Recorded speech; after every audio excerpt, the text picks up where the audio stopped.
What's up, guys? Foxwolf here. Gloat here. Today, we are here for another episode of Mr. Gloat Podcast. And today, before we get on to the heavyweight fights and another episode, I do want to come across this episode for short and sweet. For the next 40 minutes, I'm just going to try to cover up some information and what will happen in the future for the FIFA of soccer and the FIFA world and even the Olympic Games. That's going to happen on Monday, July the 10th, from July the 28th and July the 29th, of men and women's football in the 2028 Olympic Games. So that right there is going to be interesting. We have to wait another 2 years for that to come. So considering that, and when I looked up the summer 2028 Olympic Games, I found this interesting. So I have talked about the Confederation Cup and talked about how there are only barely just a handful of 4, 6, or even 8 FIFA teams, which made it easier for some of the unpopular countries that are not that good in the FIFA World Cup to get an opportunity to be that good. And sometimes they'll make it farther, and sometimes that'll be historically great to talk about.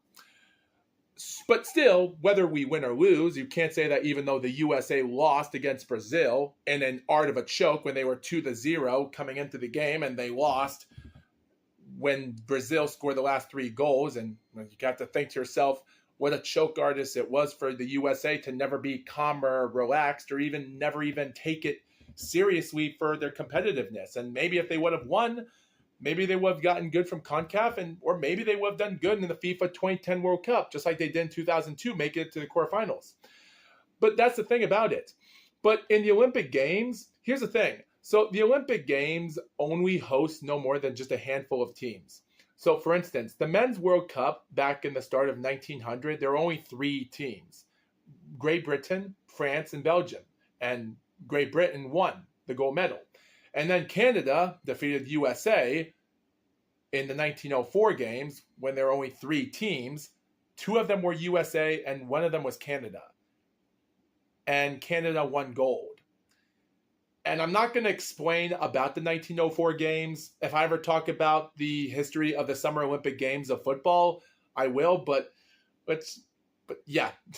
And to this day, that's the only time North America has ever won a gold medal in football. Even though it was unfair, but hey, what you going to do?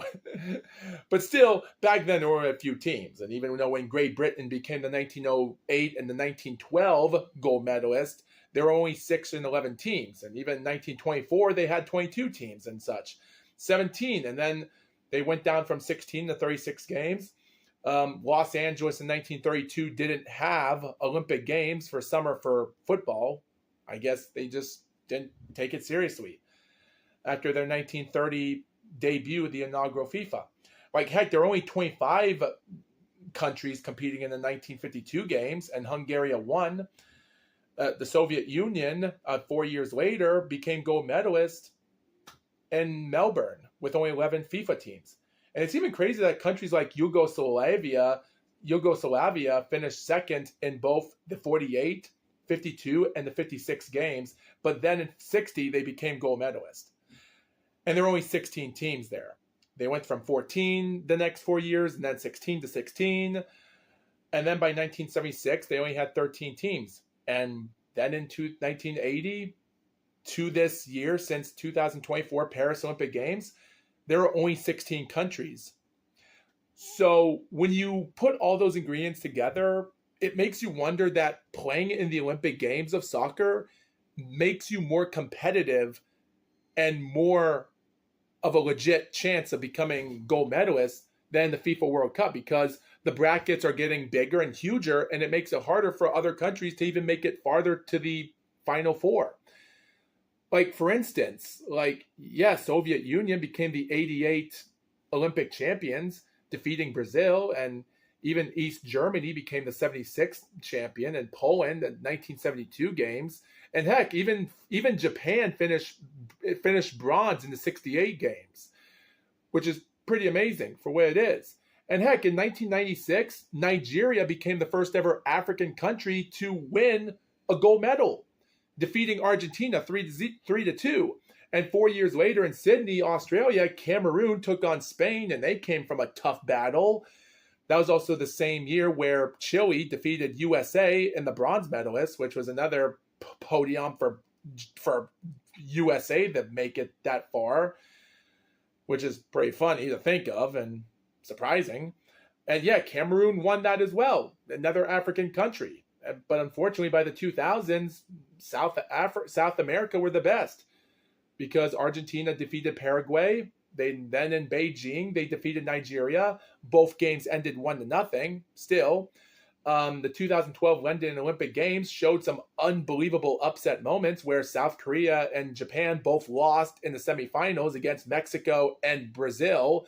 And I think you can already tell who won the gold medal that day. Well, the bronze medalist was Korea and defeating Japan 2-0. Yeah, heartbreaker for Japan. But for Mexico and Brazil, change it. Because Mexico came out, they fought hard against Brazil in 90 minutes and won 2-1 in London. Become the first ever North American country to become gold medalist since Canada in 1904. That right there surprises me. And then, of course, 4 years later, Brazil became gold. And then they did again in 2020 games where Mexico defeated Japan. And that screwed them on for the bronze as well. And Nigeria had their moments in the game as well. And, of course, Spain defeated France in the 2024 games. And also that right there was also a close battle as well. So you can't say that all countries have done good in the Olympic Games. The only country that's failed to do squat is Asia. And I don't want to say Asia stinks because even the OFC, known as the Oceania Football Confederation, which only has Fiji, Australia, New Zealand, well, Australia did finish fourth in the 92 games and New Zealand finished sixth in the overall in 2020 Olympic Games. So at least these teams are getting better, and Australia did start in 56 at one point, finishing fifth. So they're not bad. And even though, again, like Korea, Japan, and other countries have came close from making it to the finals, so it's not that terrible. And yes, some African countries have had their close moments and success, and same with the North American territory. So it's not that terrible, even though it still shows that South America and Europe are still the only countries that are winning more and more all the time. But that doesn't mean that other countries from other regions of continents are still doing good. So that it's showing us on Wikipedia. It still goes to show you that some of these countries do have an opportunity of making it. It's somewhat of an underdog story because of how many teams are competing in the Olympics. And when the FIFA World Cup, it's completely different.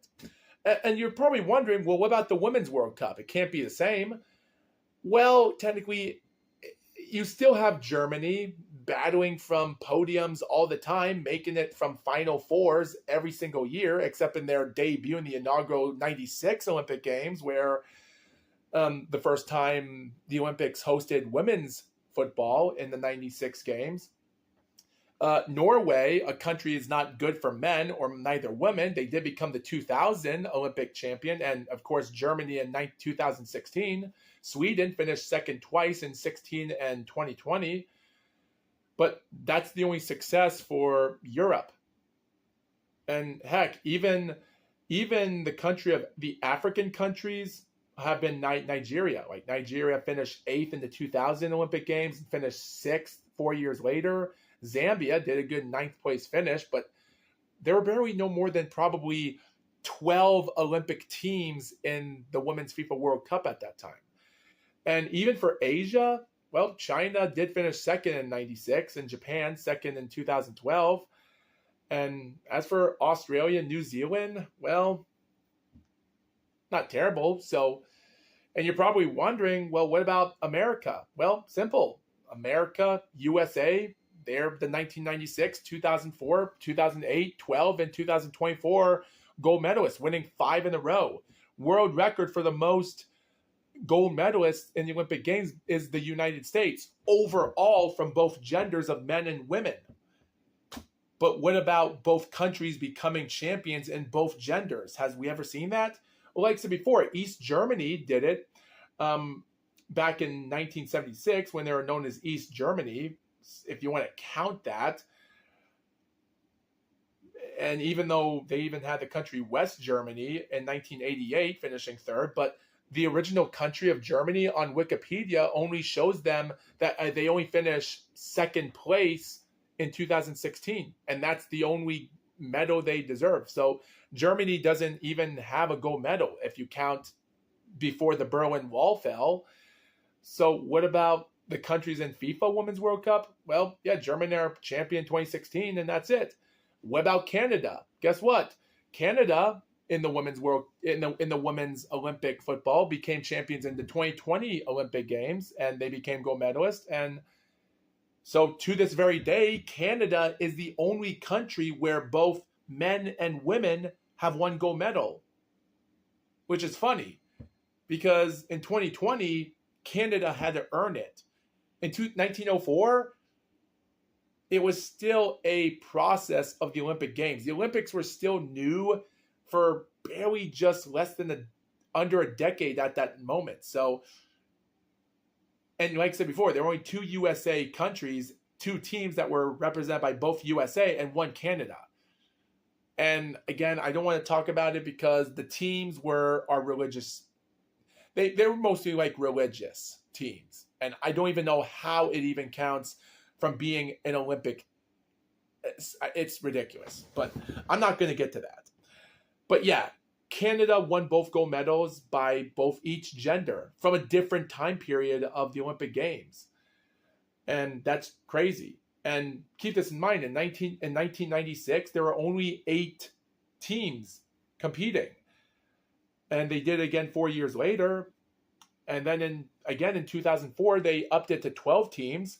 And 2008 until 2024, they made 12 teams compete. So depending on how good you can do in the group, barely the top 4 teams could transfer into the final.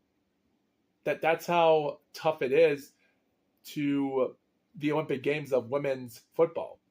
But they do have quarterfinals for most of the point. So it is interesting. And even a couple years ago, USA barely managed to fight hard against Japan and Germany to score 1 goal in extra time.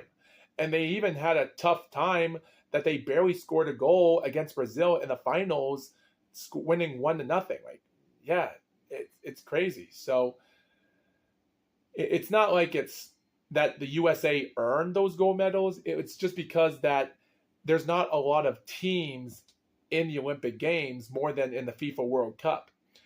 And I'm a little bit concerned on what the 2027 Women's FIFA World Cup is going to be because there's going to be more teams, so it'll be more hard for the USA women's to even do good. Again, there's a lot of possibilities of that, which is probably interesting enough. The problem is that this year in the 2028 Olympic Games, it's going to be the complete opposite. The complete opposite, because on Wikipedia, it shows that there's going to be, in the men's qualification, there's only going to be 12 countries competing in the men's football. And in the Women Olympics for soccer, there's going to be 16 countries, which doesn't make sense. And the USA are the host. Mexico are the 2026 CONCACAF U20 champions.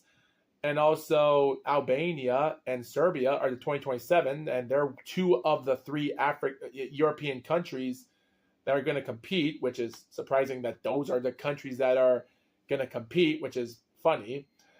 We're going to have 1 OFC division country, 2 of them from the CONMEBOL, and the 2028 AFC U23 Asian Cup are going to have 2 countries, and 2 African Cups of the Nations are going to have countries. So yeah, that right there is going to sum up the qualification there. So we only have 4 countries qualifying. In the Women's World Cup, we only have Brazil, Colombia, and the USA that are now qualified in the Women's World Cup. And for men, just the USA, because we're hosting the 2028 Olympic Games in the USA. So I guess my final thought about this is, what are we going to see from the future of this? Like, it would be great to see if anything else could come awry, because will this be the chance that USA could get lucky and get their redemption for the 2028 Olympic Games to become champions? That could still bring some interesting legitimacy. I'm not saying that the USA and other countries are terrible. It's just, I think it's so hard to compete in a country if you're not in your game. If you're not taking it seriously, then there's no point. And I just don't think people have the brain power to compete that well against dangerous countries. Like, heck, even Argentina could not shoot one single shot on goal against Spain in the finals last week ago. And it was embarrassing.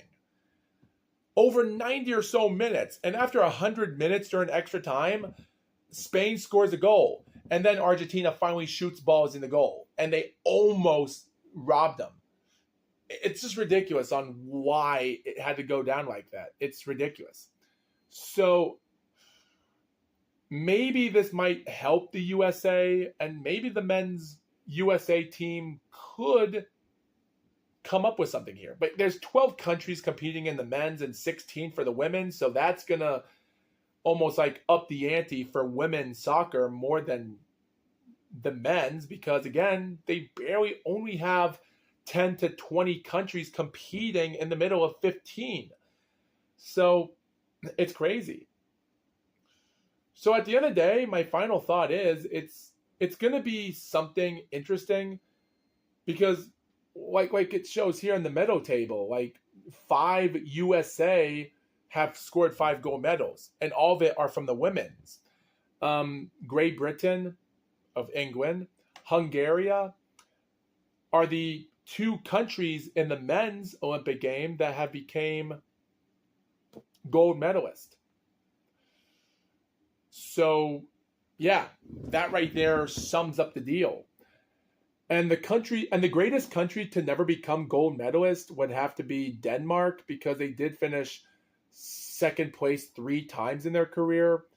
And all of it is from the men's division, because they finished second in 1908 and 1912 and won in 1960. But those were the times that it was just tough. So it's hard to let them be deserved. I just have to say, it has to be Japan. Japan might be the best country to never become a gold medalist in the Olympic Games of soccer for 2 reasons. One, they both had their shares in the men's and the women. Women finished 4th place in 2008 and 2nd in 2012, while the Japanese men did it in 1968, finishing 3rd, failing to qualify into the final, and they failed in 2012 and 2020, only to finish 4th by failing the bronze medalist. And so I think Japan are the most unluckiest country of all time to become World Cup champions in both categories of men and women.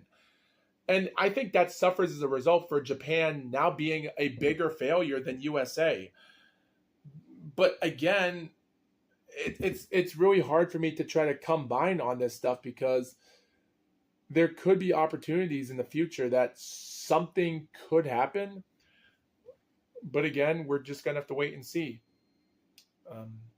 But yeah, that's all I have to say about that.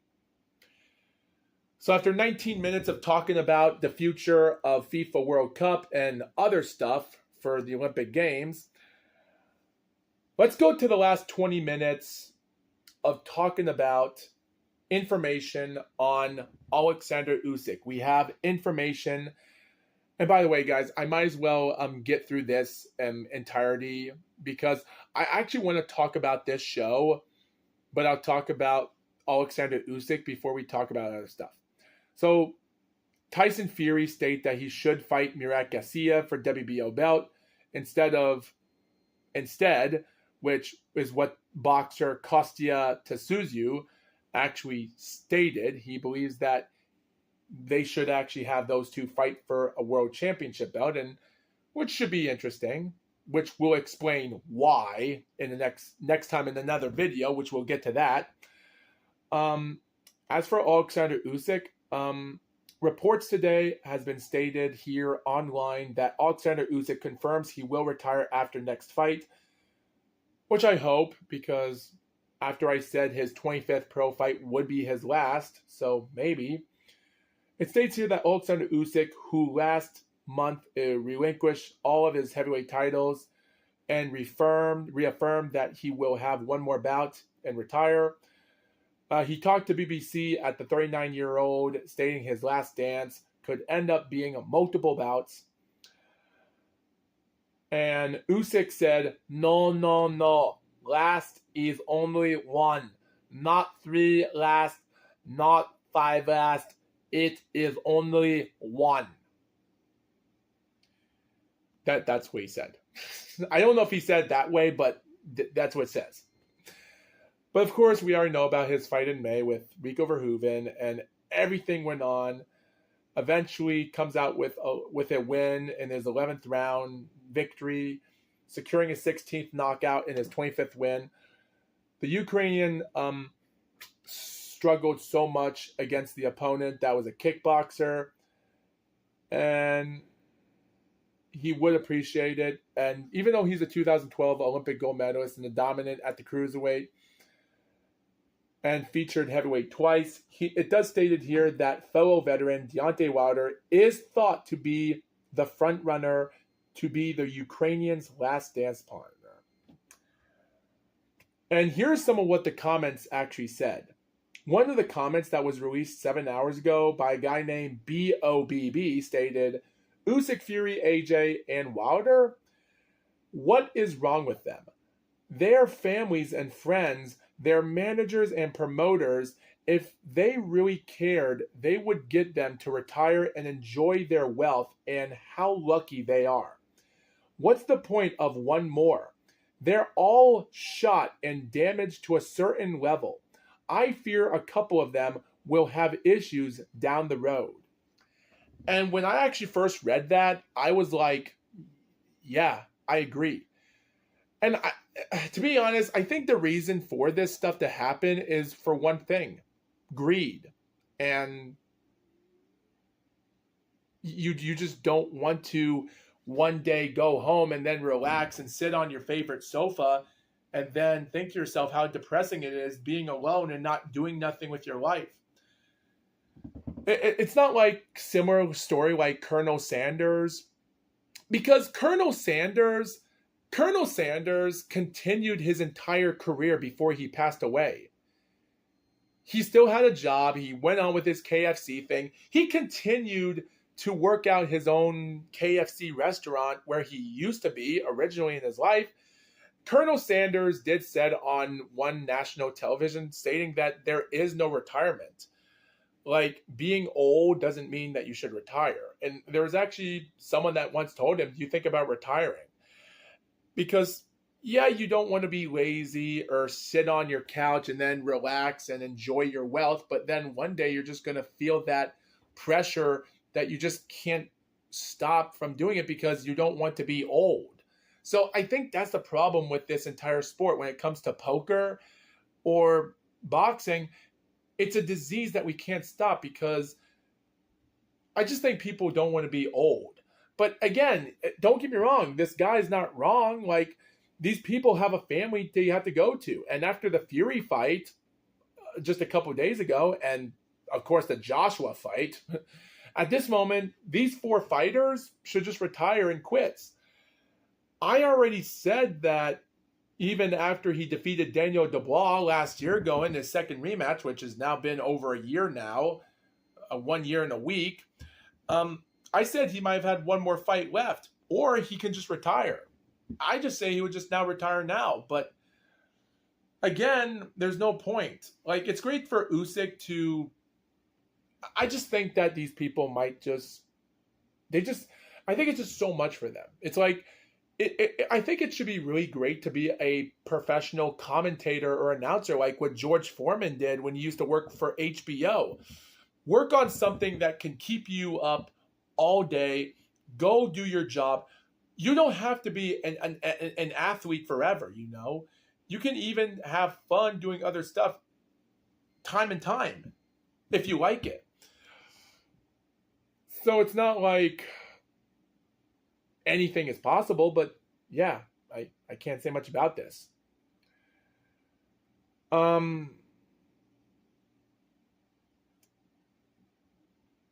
But I will say though,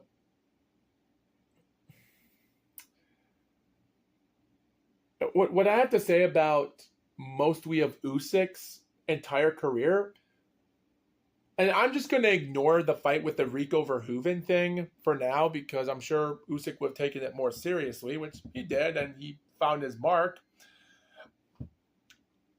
Like if I had to grade Alexander Usyk, I would grade him as an A+ fighter. Grade A fighter. By all means. Like I did grant Rocky Marciano a B+ yesterday ago after following his resume, and I'm going to make a video about that for why I call him a B+ fighter. But again, but all I have to say is this. If Wilder is going to fight and him and Usyk will fight, it should be their last fight. And because there's nothing to prove here.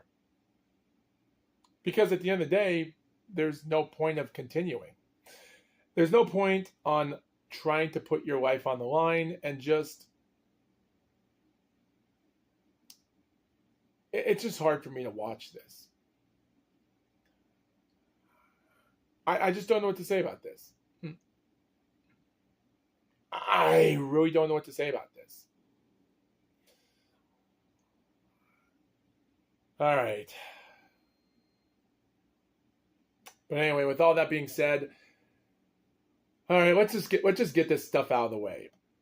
So as of today, Zuffa Boxing number 9 just happened today in Madison Square Garden by Dana White.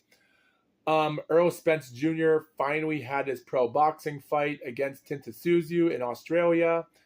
Unfortunately for that fight, did not go well. Unfortunately, the USA, 2 of the USA fighters did not compete in Australia. It is a failure. So Tom Brown from TGB Promotion, No Limit Boxing promotion of Trent Rose, George Rose as well of the similar name of No Limit Boxing, and Matt Rose of the Rose brother family. The entirety put on the sport at the time. With Jermell Hitman Charlo failing because of a visa issue, had to take him out.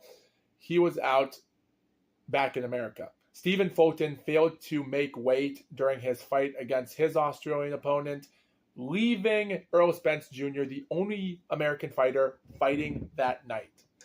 The entire show had moments. Paula Alcuso defeated Luis Antonio Tejeda for the IBF vacant Intercontinental Light Heavyweight title, securing his 11th victory on the night.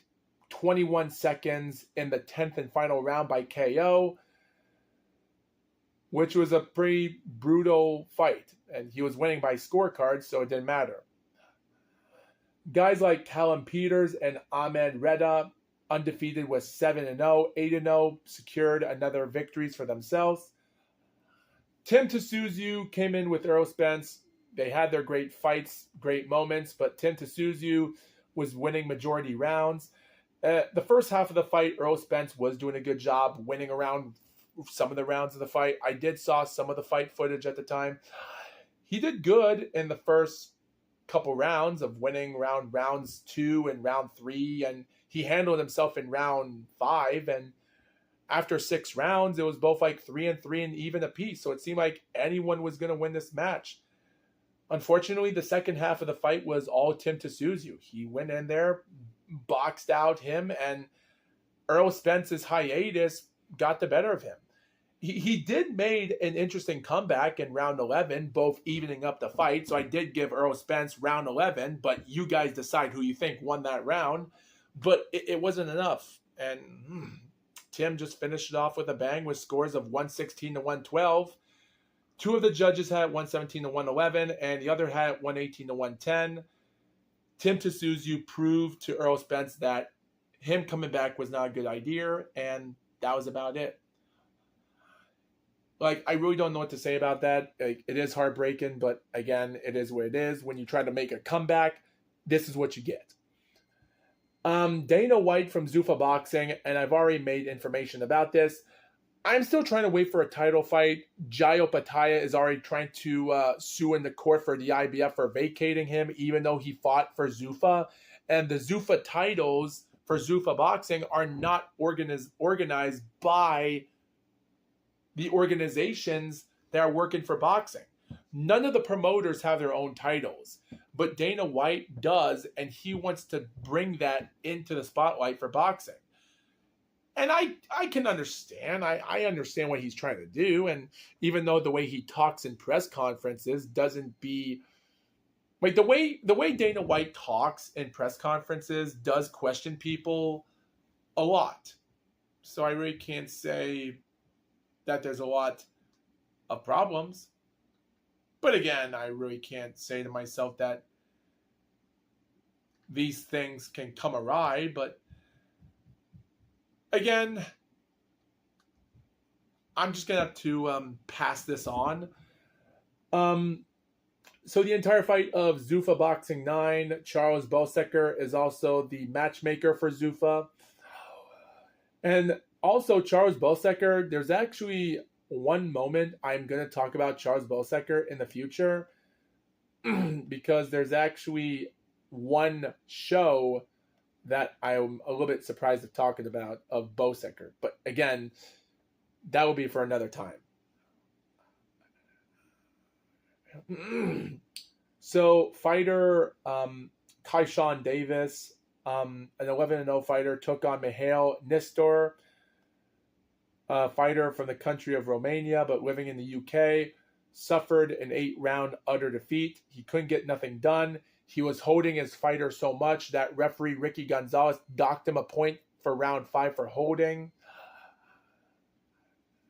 Troy Nash took on Ethan Perez. Both had one draw in their careers. 7-0 for Troy, 8-0 for Ethan.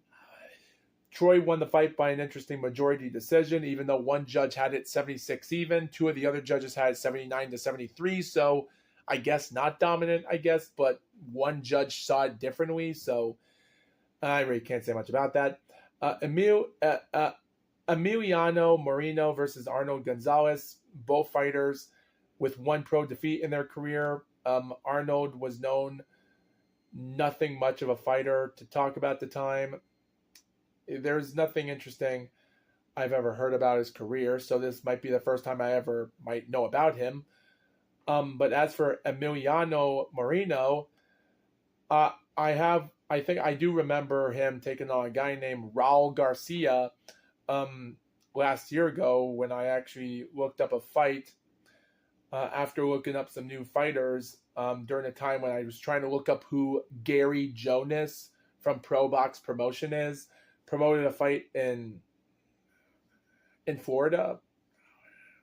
So there's nothing much to competition about that. Undefeated 16-0, Dominicio Francis lost his first pro fight against an 18-4 Argentina fighter, Hector Sosa. Sosa came in, knocked down Francis in the third round, and the remainder of 8 rounds were just legit for Hector. But the real boxing fights that happened that night are shocking.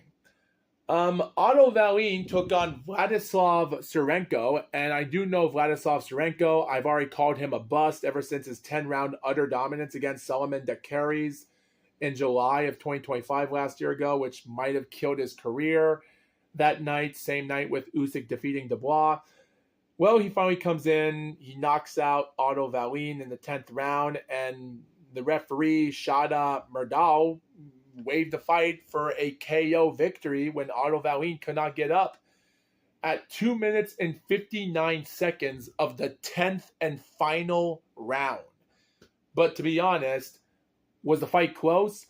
Nope, Vladislav was winning by judges' scorecards by wide points. So for Otto Wallin, a man that did got a title shot for the lineal weight title in 2019 against Tyson Fury to almost become a second Swedish champion in heavyweight, this might be the end for him.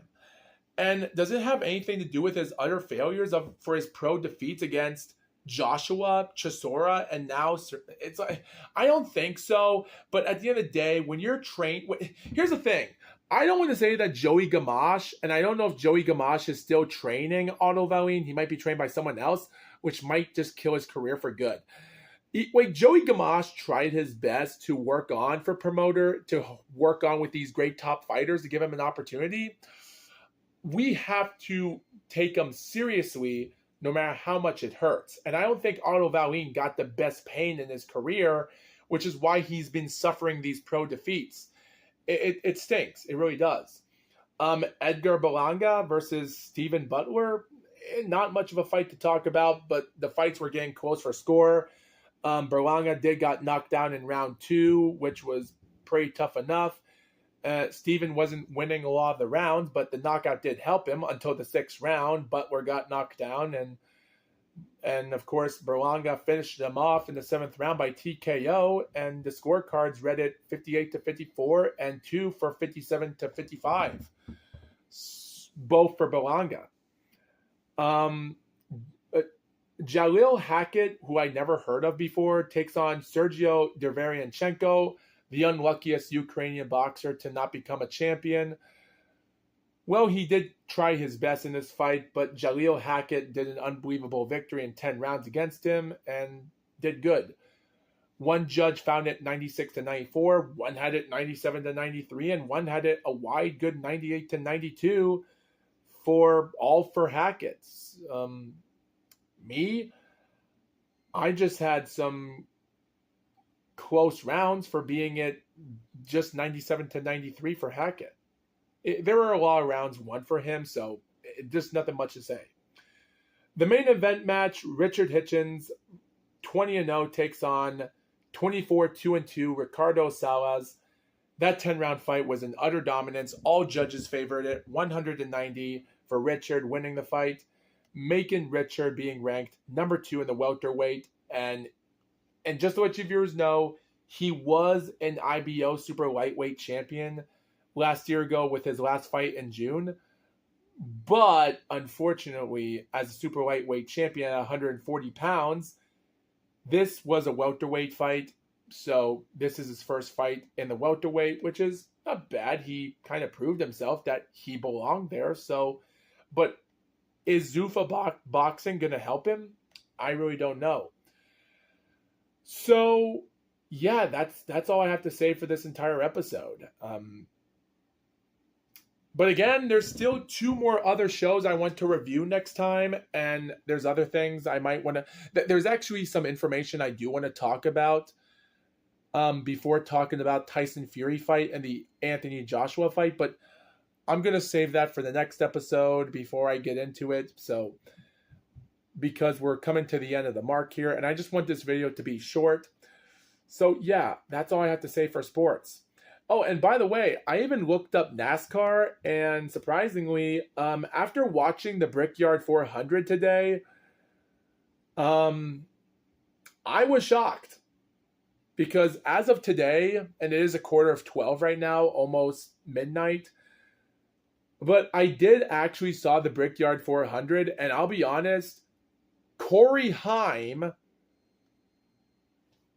who's only racing part-time for X23 Racing, his 8th professional start this year, his 15th NASCAR Cup Series start, has won his 2nd Cup race. And he's a part-time driver, and he won it legit. Out of 160 laps, Corey Haim led 58 laps, the most laps led in the race. And he's just a part-time driver. In the last 35 laps, when they got back due to that big crash that sent, I think, like 8 or 9 or 10 cars crashed in turn 3, they brought the caution out, and then he took the lead with the last 35 laps, which made him one. Still, I don't know what to say. Corey Heim, what the heck? I will say, though, the race might have not been that entertaining. There was a moment for Kyle Larson did suffer a crash around 45 or 46 in turn 3. And then the stage race caution ended, and then the second stage ended with an accident happening or something at 97 or so before the end of stage 2.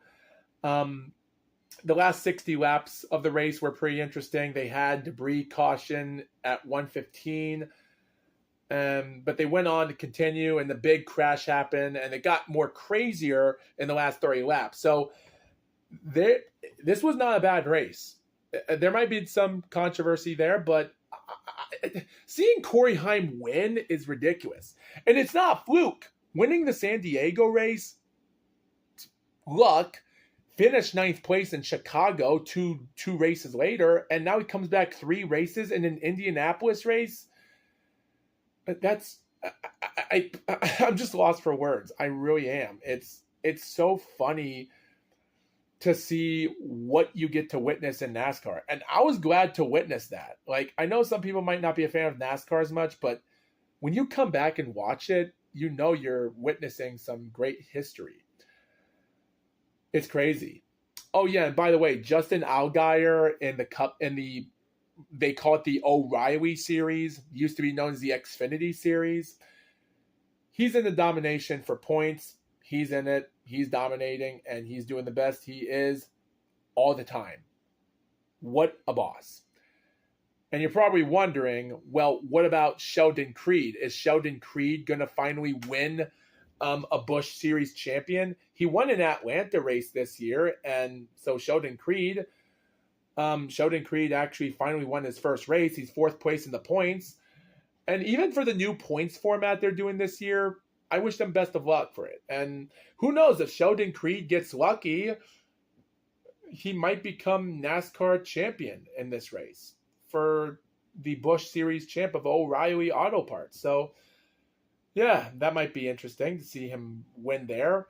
The Truck Series, unfortunately, even though Corey Heim is the 2020-25 Truck Series championship, he's also won the Michigan race last June and some other races here or there. And just to let you viewers know, Corey Heim, who is driving in the Auto Parts Series, which he might do awesome in that division, has been interesting.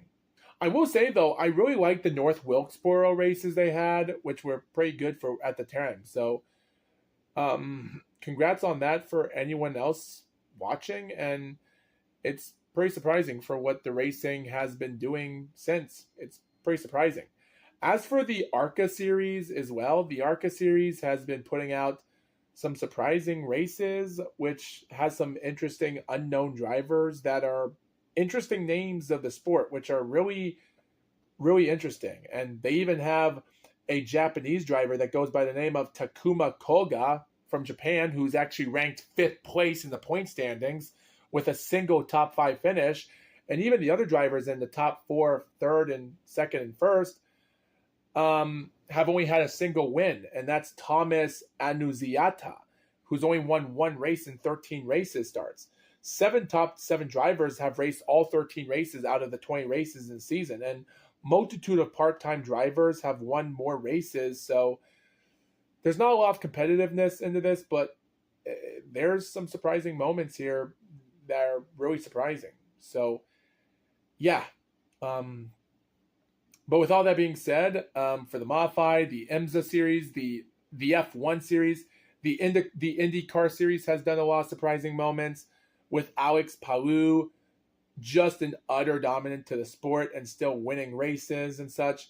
And F1 has utterly shocked everyone, with Lando Norris being the 2025 F1 champion, and with Lewis Hamilton winning a race last June, and Max Verstappen is done for some reason. We have an Italian driver named Andre Kimi, who's in his 2nd year of racing, has won 6 out of the last 10 races. So what is happening in the world of auto racing?